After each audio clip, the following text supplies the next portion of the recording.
this is pretty exciting. How long has it been now since I actually explored a new location?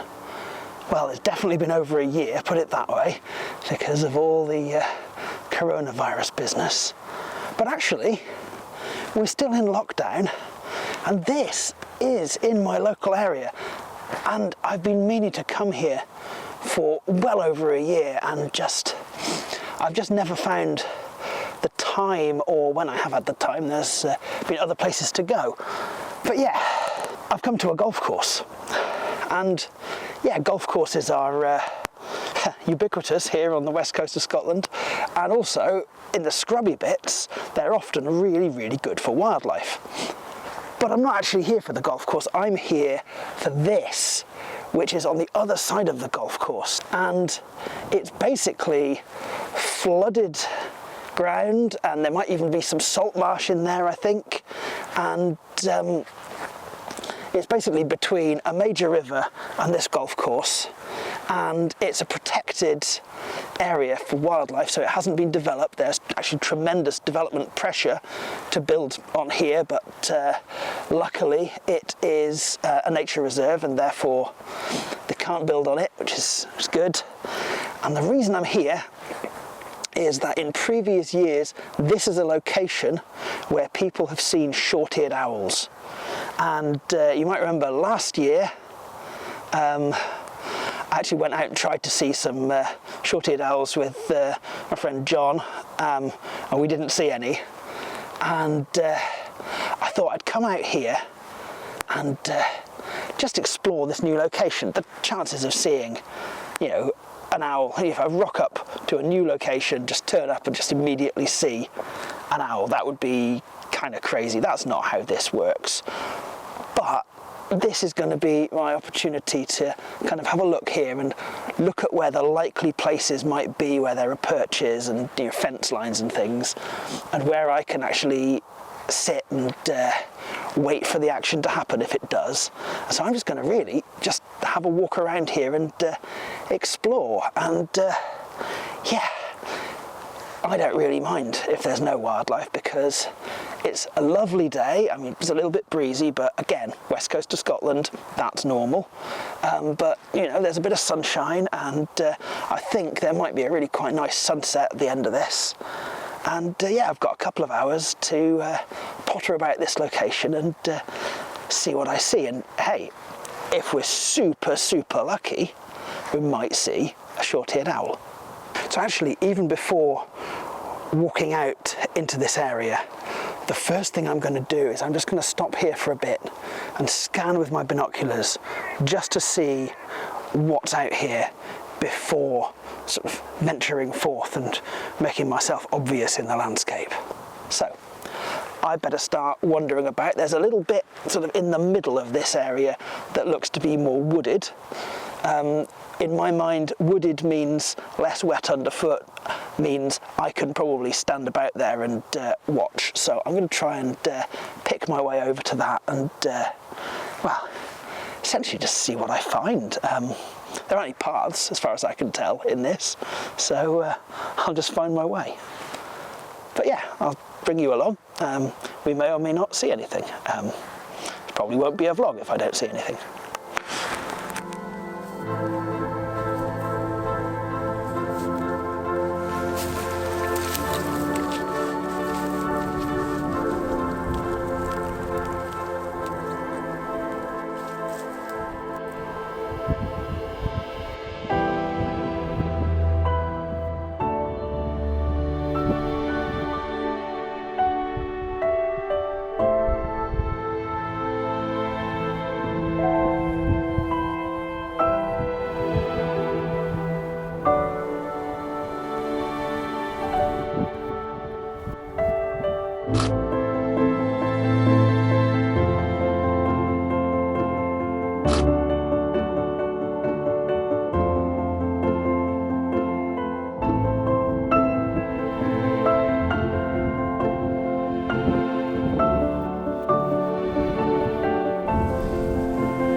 So I found my way to this little bit of higher ground and scrub, kind of in the middle of this this marshy area.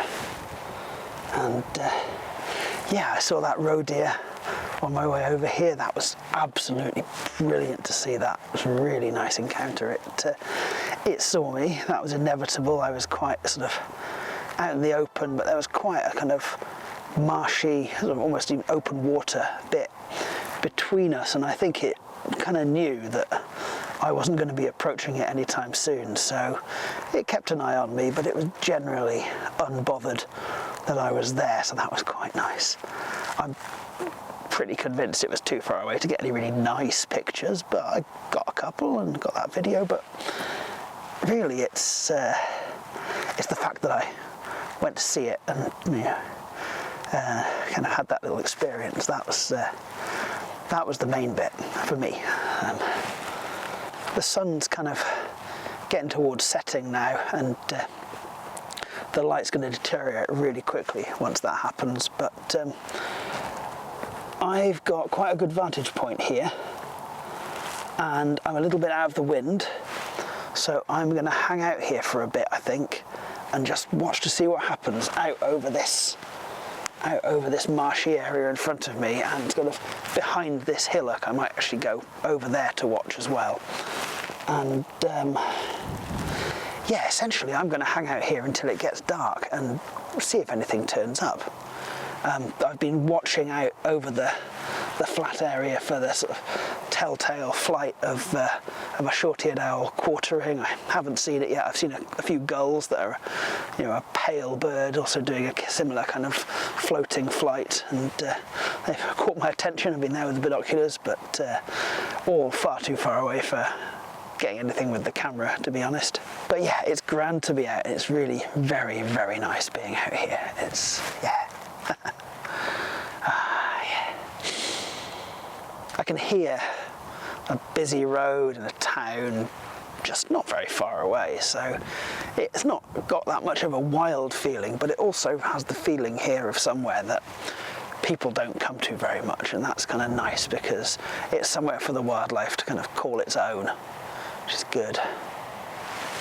Those of you that are interested in gear and camera gear and photography gear in general will have noticed something new in what I'm carrying about with me today, which is this rucksack. It's a 45 litre rucksack from Gitzo.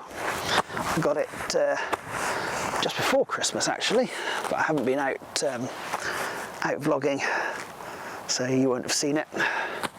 I'm not going to review it or anything. There are reviews out there that'll tell you everything you need to know. I'll put a link up in the corner, but yeah, it's very good. It's nice to have a dedicated camera rucksack that I can open up the back and get the camera gear, and it's also got a waterproof section for kind of bits and pieces in the top, and it's big enough, and big enough is really important. The bag that I've been using for a lot of my kind of sort of day trips and photography was just a kind of a cheap sort of multi-pocketed bag that I actually use as a work bag as well, and it just wasn't comfortable, and it was never quite big enough to put everything in if it starts raining and you want to actually put everything in under cover, whereas this will contain all of the kit that I've got with me, no problem at all, and yeah, and it's really quite comfortable on my back, so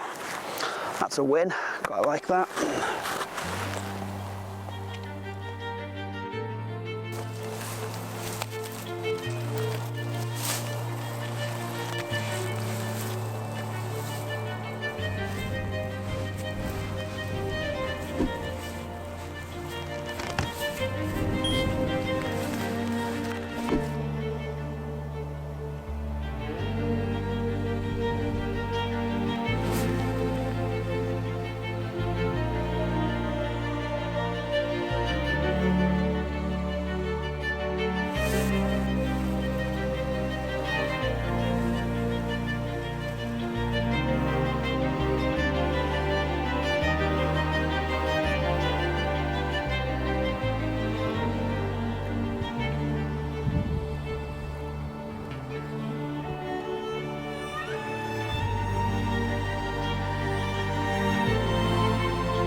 have scented me because they kind of went on high alert and they knew somebody was around or something was around, but they didn't see that I was up here. And I got some pictures just now of them really quite close, and they were looking intently sort of down where I had been sitting a minute ago, so I guess they must have been able to smell me.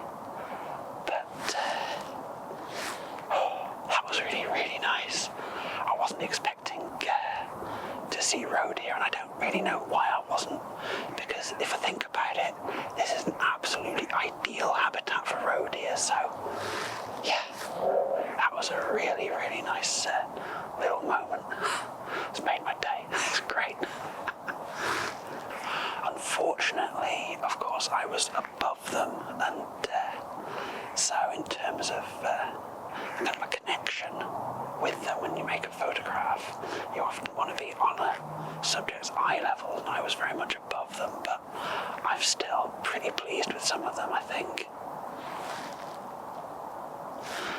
So I'm going to keep going along this ridge very quietly because there might be more, and I don't want to frighten them, and if there are more and I can get down onto their level, that might be really nice.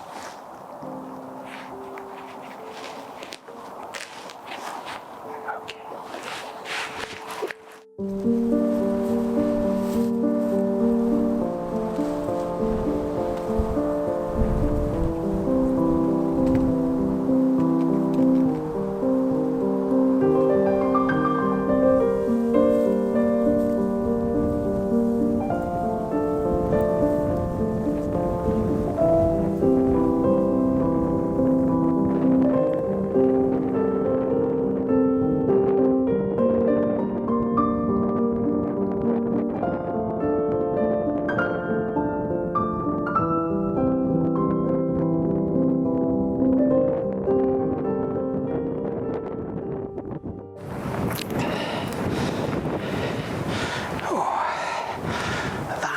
Was superb. That was really nice. So I came back to see if I could find those two roe deer that I'd seen below me, but this time kind of a bit closer on a level. And I got a really nice view of the roebuck coming back across the marsh. But when I tried to go a little bit closer to kind of see it better, I don't know whether it saw me or heard me and moved away, or there's so many undulations in this terrain. I think it might just be there behind those trees, after which it gets really wet and I can't go further. I think it might actually just be there feeding, and I just can't get there, so that's fine. That's its, this is its place. I don't really want to be tramping into the wetlands after it, because the only thing that will happen there is that I'll disturb it, and I'm not really going to get anything anymore because the light's starting to really, really go. The sun sets. Ooh, what time are we on? The sun set sort of 10 minutes ago, and yeah, it's going to be getting dark really quite quickly now. So I'm going to pick my way back through all this marshland back to the golf course, and then to the car, and head home, have a cup of tea. But yeah, this has been really fun. I came out looking to scout an area for short-eared owls, and I've had some really nice encounters with roe deer, and yeah, it's been an absolute blast. It's yeah, really kind of inspired and invigorated having been out and done this. So yeah, it's been, I can't say it enough, it's fantastic. It's just a great feeling getting out and seeing wildlife and kind of just hanging out quietly and calmly in a place like this, even if it is in the local area and really quite close to town. It's still magical, really. But yeah, I hope you've enjoyed what will probably be quite a short video that I'll put together from this footage. I'm going to end that video now. If I find anything interesting on the way home, I'll tag jacket on, obviously. But yeah, I hope you've enjoyed coming out with me this evening to look for short-eared owls and in fact find some roe deer. I will definitely be back to this location, absolutely no question. It's really, really nice.